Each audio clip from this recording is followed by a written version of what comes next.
zombie trains, creepy castles, and the worst thing you can say to French zombies. God damn it, I'm an American! The Walking Dead DARYL DIXON continues with another revelatory episode as our team ushers what could be the second coming of Christ throughout the French countryside. In this video, we take a deep dive into the episode, check out a bunch of hidden details, and make sure to stick around till the end of the video where I go over clues in the trailers to see what could be happening next. But before we begin, take a moment to like and subscribe so I can afford my zombie apocalypse bunker. Episode 2 starts roughly 11 years ago, before the start of the zombie virus. Isabel, the nun we met in episode 1, is far from the holy figure we've made her out to be. She dances with multiple men, does drugs, and steals. And when we see her look into her purse, she's stolen this same credit card as the man who bought her a drink and the watch from the man who gave her cocaine. We can also make out her wrist scars, which in episode 1 implied she attempted suicide. One of the things I enjoyed about this episode is that it didn't give away all her backstory. There's still some mystery of how she got into this place in life, who this lover is, and how the outbreak began. There's this great shot where she looks at her reflection in the mirror, almost as if to say, is this the life I've chosen for myself? While overlooking the Eiffel Tower, things start to go awry. Screams can be heard and a man is hit by a car, but it's not until she hits St. George Station that we get our first real glimpse of the zombie attack. St. George also happens to be a famous saint who was martyred rather than recanting his Christian faith. Interesting, since Isabel will devote her life to Christianity. In my episode 1 video, which I'll leave a link to in the description below, I went into detail on how the outbreak may have originated in France. So what we're seeing here could be ground zero for the virus that will eventually take over the world. It would explain how no one really knows what's going on. This is where we meet Quinn, who saves Isabel from her first zombie up-close encounter. Now, I have a lot of questions about this guy. How did he know where she was? What exactly is their relationship with one another? They can't be too deeply in love if she's out on the town dancing with strange men, and later she'll steal his keys to leave him. The fact he came out of the blue wearing a suit and black car makes me think A, some sort of chauffeur, or B, someone there to protect Isabel. Could Isabel be somehow linked to the creation of the virus? Obviously, there is something in Isabel's past that has led her to take drugs, attempt suicide, and engage in risky behavior, and I hope as the story goes on, we'll find out more. Back in present day, DARYL, Isabel, Sylvie, and Laurent continue their journey to the encampment up north. The big question seems to be whether they take the safe route, which is longer, or the fast route, which is more dangerous. In the past, we meet Isabel's pregnant sister, Lily. The name Lily means purity and innocence, not a bad name if you're the mother of the second coming of Christ. We never find any true information about Laurent's father and whether or not the writers will lean into immaculate conception like the Virgin Mary. Laurent later tells the kids at the preschool that his father was falsely imprisoned and fought with the French Legion against the Hungry Ones, but the other kids pick up that this was likely a lie. And that's one of the big themes of this episode, lying. Isabel lies to Laurent about their donkey Asterix. When he wanders off, she says he's safe and has gone to eat apples, but he'll later find out the donkey is dead. Asterix also happens to be the name of a popular French cartoon character. Laurent is also lied to about his father and just how special he is. They haven't told him they think he's the second coming of Christ, just that he's special. DARYL lies to Lou about Madame Dubois' medicine, Lou lies to the children about some of them going missing,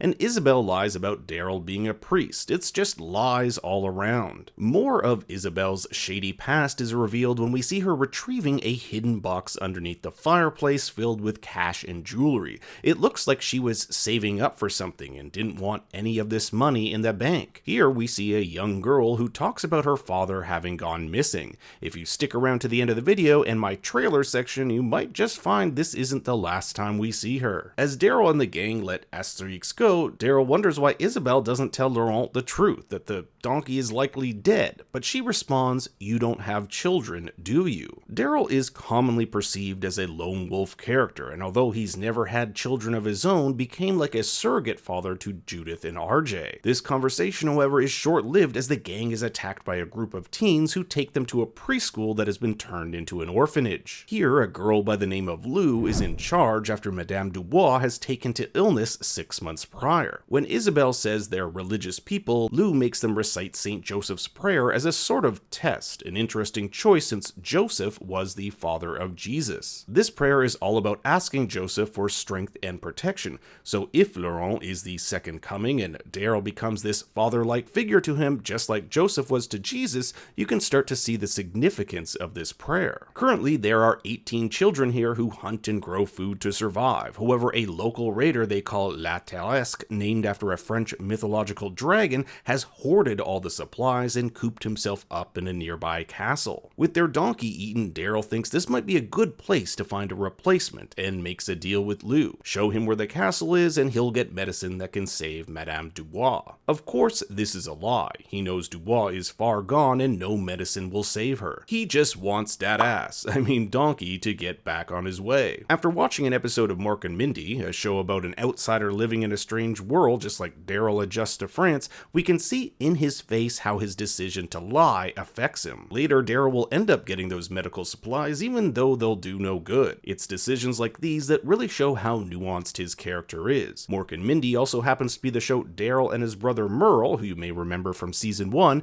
watched as kids to make their lives feel a little bit better. Father Daryl says arguably one of the worst graces ever, stating that maybe humanity deserved what they got because of how they treated one another. We know from episode 1 that Daryl is not a religious man. Now, could the show be building up to a potential love interest between Daryl and Isabel? In episode 1, she bathed him while he was naked, and now we have them sleeping in the same bed, even after Daryl offered to sleep on the floor. Isabel laments how the kids will never know a life before the outbreak, but Daryl says you can't miss what you never had. In another flashback, Quinn tries to get rid of Lily, telling Isabel she needs a hospital and the two of them must leave. We never find out where he intends to take her, other than it's, quote, somewhere secluded, but Isabel won't leave her sister and ends up swiping his keys and taking off. I wonder if we'll see this guy again on their travels. He'd definitely be pissed if he saw her again. Lou knows that Daryl isn't a priest, but goes on with the charade because he's promised to get medicine. He'll later lock her in a nearby shed, which I took to mean he did because he didn't want to see her get hurt. Sylvie and Isabel struggle with how they should deal with Laurent, stating that once they get up north, all of them will find their purpose. Back in time, Lily's pregnancy takes a dangerous turn. They find some paramedics, but as luck would have it, they're undead, one taking a big chomp out of Lily. Remember that this is the start of the outbreak, so there really isn't any knowledge on how the virus is transmitted, so when Lily and Isabel arrive at St. Bernadette's, they're welcomed even though Lily has this bite mark. Daryl makes his way over a zombie-infested moat into the courtyard of the castle and hears pleas for help from one of the missing kids. This is Hérisson, or Hedgehog in English. It's never stated why the man we'll come to know as RJ kept him here, but it can't be good. As Hedgehog provides suppressing fire, Daryl slips behind RJ and holds him at gunpoint. Turns out he's an American too, an American who, like Daryl, wants to get back home to his family. That is, if he's even telling the truth. The man is obviously a little crazy, talking about putting toothpaste on biscuits. This guy must have been here for a long time, because Daryl has to tell him that all of the United States has basically been decimated. With RJ tied up, they make their way across the moat when the cart's wheel slips off, throwing gas canisters below. RJ uses this opportunity to make a dash for the gun, prompting Daryl to fight for it, and the two falling into the zombie-infested moat below. I thought this scene was pretty badass. You have Daryl fighting off zombies with a mace, and RJ getting eaten as his body hangs from the cart above. Luckily, Daryl still has that rifle, which he uses to blow the gas canisters, allowing him enough time to be pulled up by Lou and Moof. But unfortunately for Moof, he's finally found the whereabouts of his lost brother, who has turned into a zombie below. Lou puts him out of his misery with an arrow to the head. Daryl's chewed out for locking Lou up, and she states that she hopes he learned his lesson that he isn't better off by himself. And that's probably one of the big things Daryl's character will have to learn throughout this season.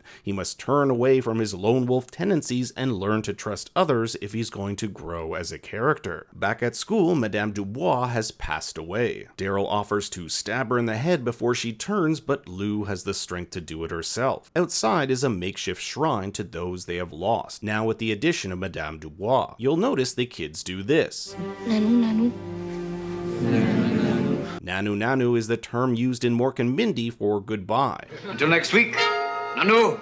Nanu. Laurent doesn't want to go. This is the first time he's been around kids his age, but his journey must take precedence. Back at the Abbey, an injured Caudron looks at the aftermath of his battle with the nuns. In Father Jean's office, he finds the map, giving him a starting off point to search for the man who he thinks killed his brother. In our final flashback, it's revealed that Lily gives birth in the Abbey, but not before turning into a zombie. It's Father Jean who has to perform an emergency C-section to save the child, who Isabelle takes, as Jean performs what looks to be an exorcism. This is not the event where Father Jean was bitten, as that happens after Laurent has grown up. Remember, it was Father Jean who the nuns credit for Laurent's polite behavior and intelligence. Laurent was named after Saint Laurent. Isabelle found his statue in the Abbey. He was a martyred saint who holds a griddle, the supposed instrument of his demise after he was burned to death, although how exactly he died is still a point of contention. Laurent has been called the cure for humanity, being this second coming of Christ,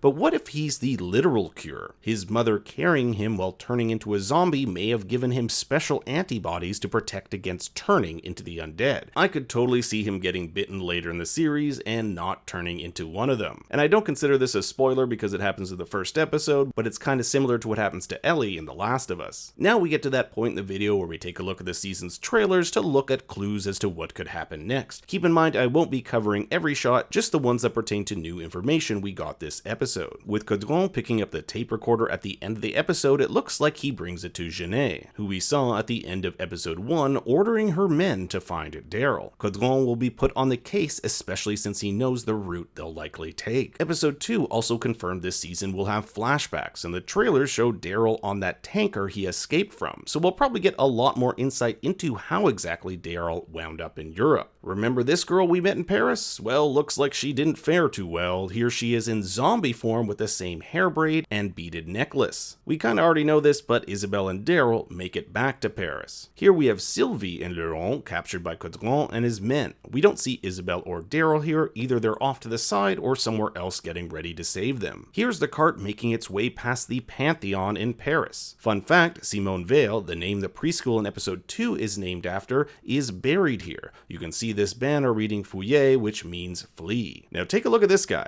Could this be Quinn, Isabelle's lover she ditched at the gas station? It's hard to get a look at him, but let me know what you think in the comments. Here's a picture of Daryl alone outside Mont Saint-Michel. If he's alone here, does this mean he's finished his mission and left Laurent and Isabelle here, meaning this is the northern base we've heard so much about? All these questions I'm hoping will be answered in the weeks to come, but now I turn it over to you. What did you think of the second episode? I want to hear your thoughts and theories in the comments below. Thanks for watching, please make sure to like and subscribe, and for more bad takes you can follow me on Twitter and Instagram at ThinkStoryYT. Until next time, remember... Until next week, Nanu!